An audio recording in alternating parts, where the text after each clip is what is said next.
Traders, hello, welcome. I'll just silence my phone as well. I apologize, traders. We have to focus. Now, this is a special edition. This is Scam Watch. It's going up on Scotty's Trading as well. Connor, thank you for joining us. Thank you, Scotty. Thank you for having me. So it's going to be a little bit of chart talk. Connor and myself will go through our trades, and then we'll go into the main topic, which is brokers, and we'll be discussing things to look out for when dealing with brokers, because we all have to deal with brokers. Now, before we roll into the live trades we're going to discuss, just want a quick risk disclaimer. So both Connor and I, we are trading live, and we show what we do and things like that. It's not professional financial advice, so we're not saying to anyone to see what we're doing, go, oh, they're doing that, let's just follow them. Please don't do that. We offer discounts on buying Forex test to 3. Connor has a link on his page. I have a link on my page, both Twitter as well. So don't just jump in, and don't just jump in the live trading, because that can be pretty detrimental to unless you want to lose money, which is never good though. So please don't do that. But we'll roll now into your Euro US dollar sell trade. And just to clarify, the green line there up there, guys, is kind of stop. And entry was that really nice looking bearish engulfing candle as well. So this has been open for a little while. So you got in Open at a month, I reckon. Yeah. So, and again, there's no time frame set. So for the people that are watching, yeah, 23 days it's been open. Yeah, and look, so when we place trades, so when you saw this rallying, Connor, you obviously there's no interference in the trade, and now it is back down a little bit again. What's your take on things? So the stop will only be moved if it moves in to around 1% profit, or even more than that. When does the stop get moved here? I will move the stop. It's playing a little bit of silly. Silly. So if I had to move the stop originally, I would have been stopped out by now if I wanted to move it below the first lower high. But because it was playing silly buggers around this support and resistance zone, I thought there might be a second dip up. So it's taken that second dip up. Once it gets below the lower low, which was, I think we mentioned before, was around about the 1.15013 mark. Yeah. Once it gets to about there, I'll probably move it to the lower high, the lower low. That I've got that level there that Connor's discussing now. I've just drawn that in. So as you can see, guys, that's what he's looking for. So we'll go screenshot here. So entry was pretty good, and like you said, so it did actually weaken quite a bit.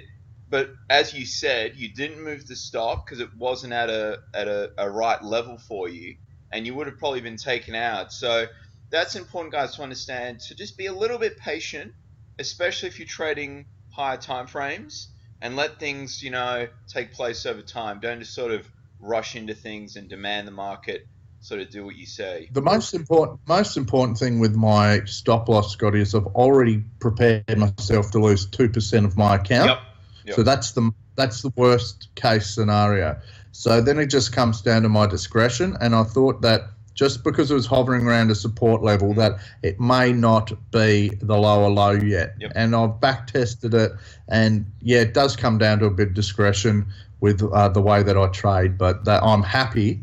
Well, not happy, but I'm willing to lose 2% of my account. So I'm not stressed. Yeah, and that's important to note to the beginner traders that are watching this, or people that are trading but have had mixed results, that you don't just jump in with one full lot, or you have no real concept of risk management, because you would have got out of this trade already, most likely, and then it begins to fall down, and then you feel disheartened, you feel like it's just impossible to make money, and then you give up trading too early before you really understand things. So that's the euro. So, and like we discussed other trading setups, and there's really nothing out there. So there's nothing really you're keeping an eye on officially, Connor, either right now? No, not. Yeah, so you got to be picky as well, guys. So I'm just got the USD yen up now. So I've been in this not that long. I got in on the 11th of this month. So in pretty much one full week. And it's interesting, like I got in after a pretty big move up. It sort of pulled back a little bit and then shot back up again. And then it was sideways all of last week pretty much. And then recently we had some positive news out of the US, regarding interest rates and the strength of the economy. So we'll see on this though, but it moved quite a little bit again at just above 113. So I'm braced for some more retracement. Just you just always have to think like that really. But the stop has moved a little bit now. So as you can see, the green dash and the red line. So I've captured about 50 pips or so, a little bit less. Sorry, 40 pips. So. You've just got to be a little bit, you don't want to just, move it too much. You have to follow what you've back tested, which is important, and you got to be patient. But so those are the trades. So Connor and myself, we're just going to go through some broker stuff. So Connor, how do you want to start this? Do you want to talk about your interaction with a broker recently, or what would you call it? Yes, so Scotty, so before this we'd already become broker skeptics. Not skeptics because as we talk about, they're a necessary evil. You need them, but they're also got somewhat of a hidden agenda, but they're two sides of the same coin. You do need them. It's important, as you can imagine, in the market. That's correct. You can't just go out and borrow money off anyone and start to leverage it and put it into a market. So I got a phone call yesterday. I was looking for another platform to do some back testing on, and I signed up for a platform, and I got a call from a young gentleman yesterday, and just trying to get me to sign up and put some money into the long and short of it is he was trying to get me to sign up and start a full trading account with him. And when I started asking questions, he started to ask questions to me, and then it just became so apparent that he knew absolutely nothing about trading. Which is probably the case most of the time, which is scary and a bit concerning. Yeah. Oh dear. So he's called up. He's like, "Oh, you're looking to start, trading?" I said, "No, I do trade." And then he's like, "Oh, so what do you trade with? You can bring all your indicators over to our platform." I said, "Oh, I don't trade with any indicators." And then he was like, "Oh, what do you mean?" And then I don't use indicators. And he's like, "Oh, well, so how do you trade?" And then I said, he goes, "Oh, can I ask who you trade with?" And I said, I trade with Awanda. And then he's like, "Why do you trade with them?" I said, "Oh, because they allow me to use the exact amount of risk that I want to place on a trade." And then he was like, "Oh, bad sign. What do you mean?" Very. and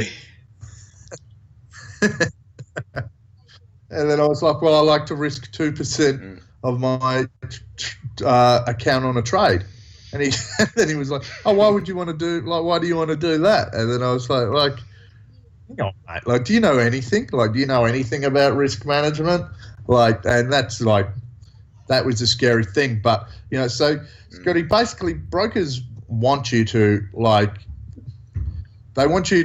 with concentrate risk, they don't want you to have a diverse amount of systems. And, when they do offer education, these sorts of brokers, they don't offer you any long-term strategies.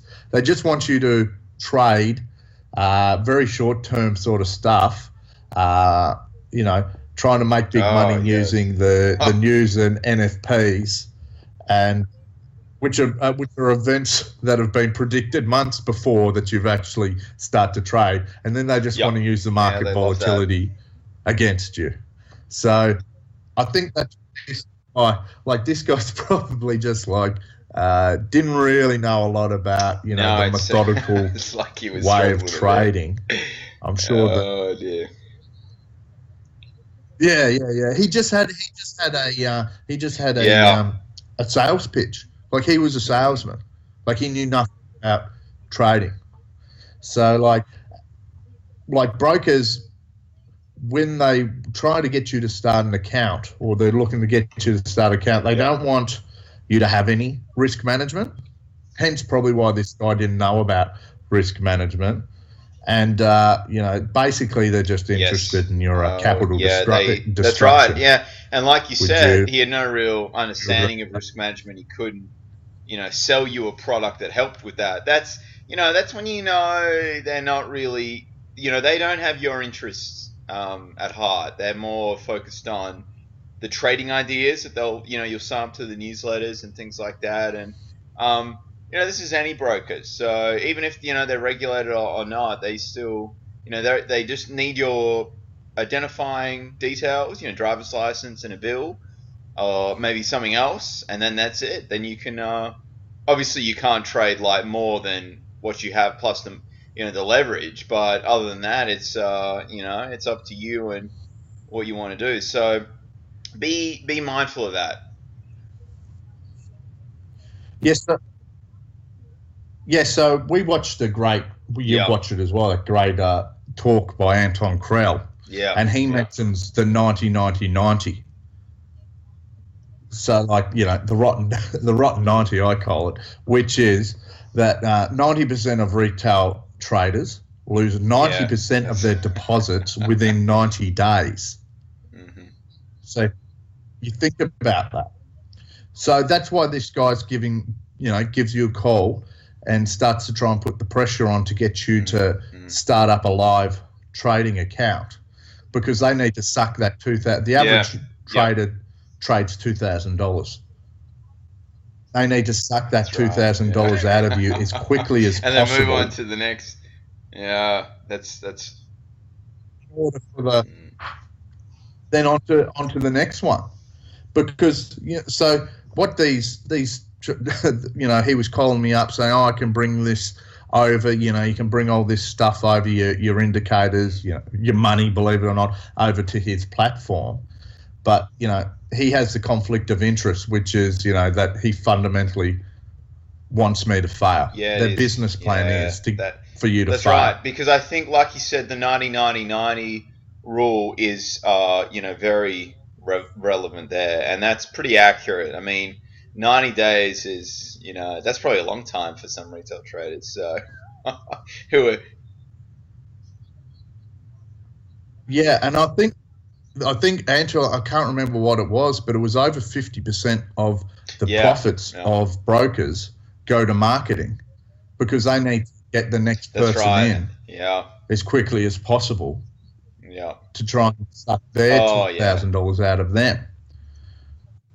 So, it's for how a broker firm works, Scotty, is they're basically a money-making machine. They have, I think it was like 50, if you have $50 million, you can go to an investment bank, because that's where they need to get their money from. And then you can borrow $250 million, and then you've got yourself a brokerage enough money to start to lend out money as leverage to be a broker firm. And the way that they make their money is they sell you $1 for 95 cents, and that's what we call a spread. So a lot of people, you hear the name spread, and it takes a while to understand what it is. You just go spread, and you know that you're not exactly, you're going into the market and you didn't buy in exactly where you wanted, and you think that it's because there's some sort of line and place involved that you have to wait your turn, which you do, but the Forex market's quite liquid. But they are making money off you, fundamentally buying buying a dollar for buying 95 cents for $1. That's right. Yeah. It costs you $1 to buy 95 cents, and the spread. So like the spread is wider than the underlying asset, and they want you to buy buy 95 cents for $1 as frequently as possible. That's how they make their money. Their plan. That's exactly right. So they'll never mention high time frames. No, and like I said before, like I said before, they've borrowed money off an investment bank. They borrowed it off Goldman Sachs, so that money in turn has interest. So they're actually, you put money into into your broker, and they lend it back to you with leverage as well, right? Financing turn. Now they're lending your own. You've got your money in there, but they're lending your own money back to you for whatever, as at a percentage, that profit that they want. So you're actually you're actually loaning money. When you break it down, that's what's happening. So you've got to remember that, guys. They've got their own interests financially. Especially some brokers that allow a lot of leverage. They're going to be more high pressure. And then you see there's I got an email from AxiTrader about signing up someone, or making a deposit, but for you to get their referral fee, a certain amount of lots had to be traded. And I think it was, you could get up to $600 if someone in the first month traded 5 lots on a $10,000 account. I mean, that is, for anyone who doesn't know, that's a lot. That is, to trade one full pip is one full lot. Sorry, represents a lot of pips movement. Like easily. So it might move 10 pips. That's a lot of risk at stake on even a 10 grand account. That's not really sustainable. So, but that's one of the games they play. Yeah, what's that? Yeah, $10 a pip. So, and it's common, $10 a pip or something, for a currency pair to move maybe, the euro US dollar could move, 20 to 30 pips quite easily in a session, or more, 50 pips. So we're talking $500, and it's only a 10 grand account. That's 5% of the account. I mean, it doesn't take long for you to make 10 quick trades, and you're like 50% down. You're like, oh, what have I done? And then, oh dear. Yeah, well, how leverage works, Scotty. So it took me a while to realise this. You just take a trade when you first start. And you don't really know what you're doing, but the lending practice behind these brokers is the leverage. So normally they let you leverage up to 100 to 1 or 50 to 1.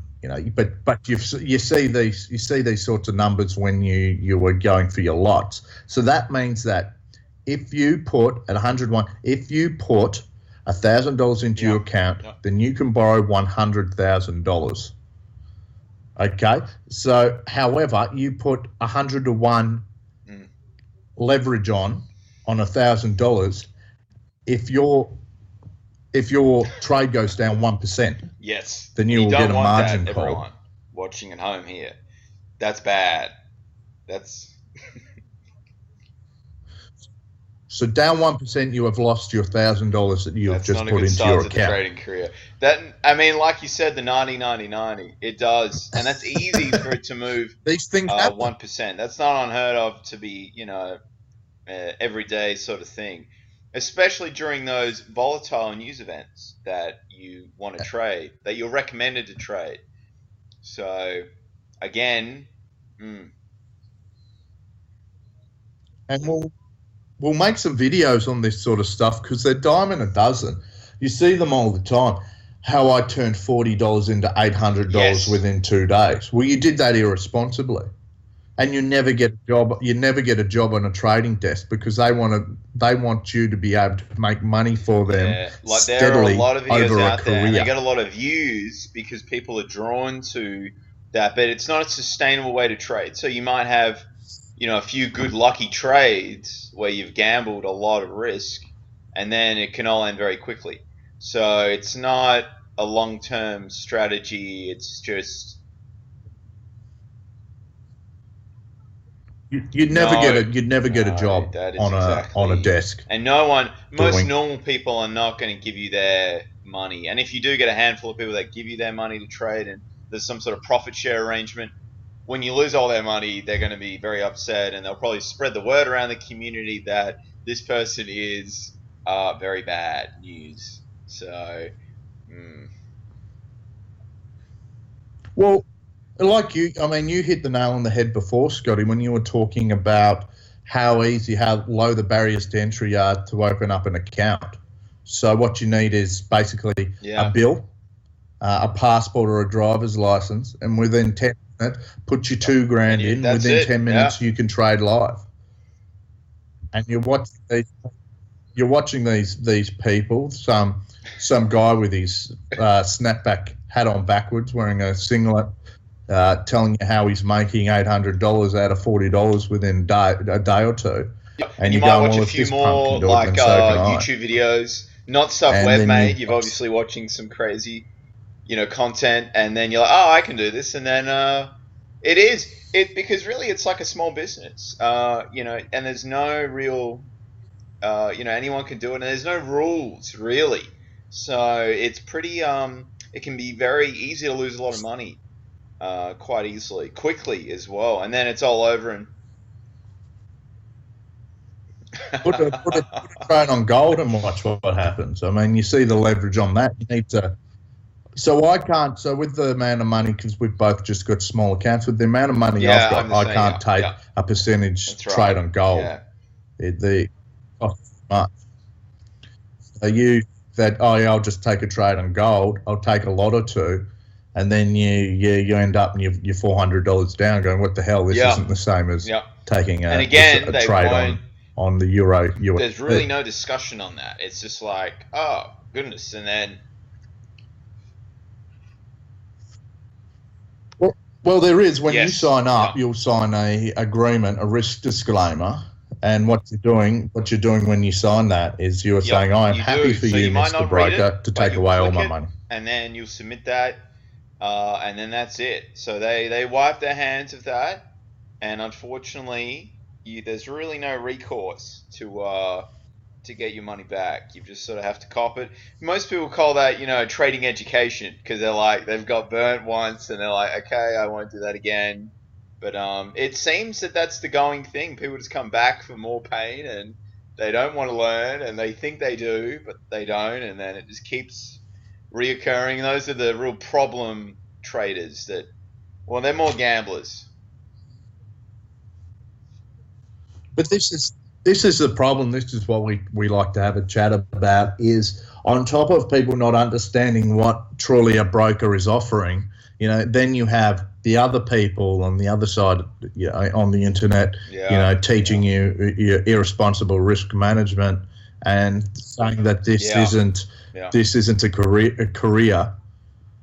This is something, sorry, you're not getting your $2 million in 5 years like you thought. This is something just start up. You keep trading. You might have a job on the side. Hopefully you've got a job on the side, unless you've become a professional trader from it. And then you're just incrementally building up your account and you see a lot of these, over a lifetime. We covered the educational gurus previously, but you see that time and time again with that theme of, we mentioned in the last Scam Watch video, selling that dream, very unrealistic profits that you can make consistently, like an income, which trading is not really, it's not consistent sometimes. When things are a bit slower, you can't just demand money out of the market. So, and these people will charge for those services that they offer, or the education, and then the trading you learn from them is not really good. So it's you lose both ways. So we made that video last time on John Howe.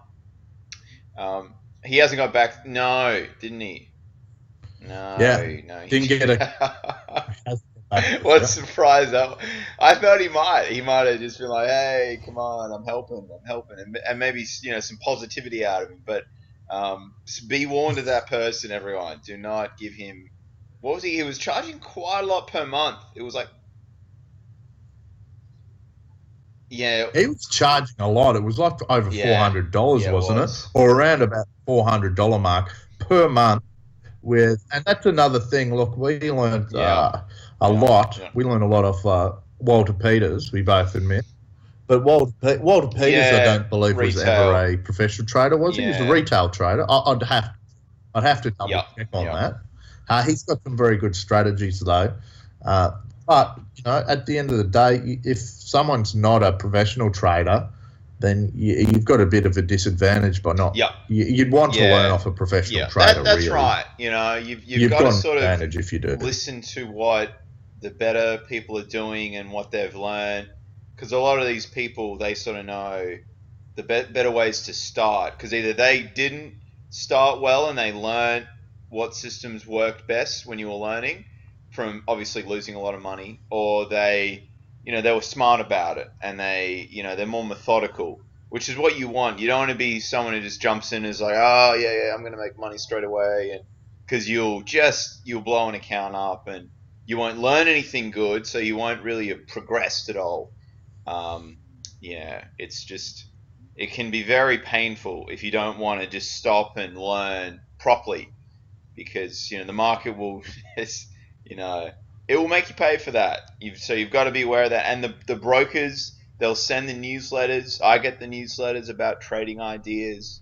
I've got to like unsubscribe because it's hilarious. They'll be like, oh, this is happening, and I might have already, like the USD yen, I'm already in that, and they sent me one yesterday, and I'm like, well, look, the main move already happened, really. I mean, so it's funny like that. You've just got to sort of find a system, back test, and then sort of have a broker that doesn't harass you, and then do some demo trading, and then small live account to begin with.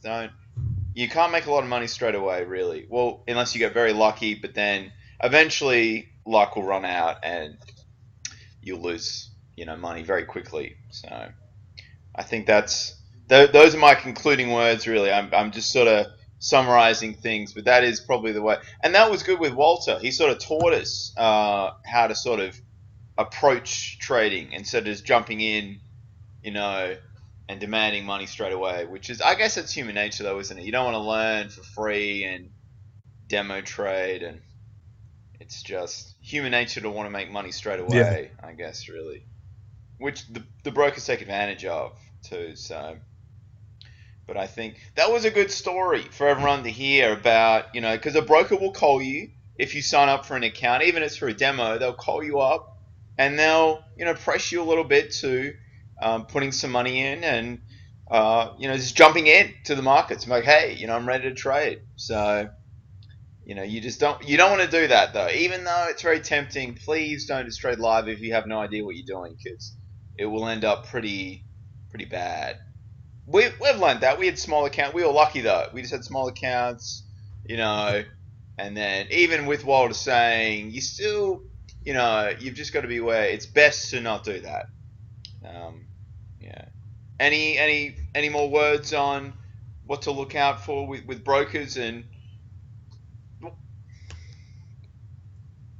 Yeah, and we're not talking about scam. I think we've handled obviously, we went through education stuff, but I mean, if you just search Australian brokers, you're pretty safe, really. Like AxiTrader, Oanda, Pepperstone, those types, XM. FXCM in Australia, I think they're okay. But yeah, if you're signing up for someone in like Cyprus, don't do that. That's going to end in tears, really. So just stick with Australia, just, regulated, things like that. Don't be silly and, think you're going to get more credits from brokers overseas and things like that, because it'll end up being very, dangerous, and you probably won't ever see your money again sometimes, which is terrible.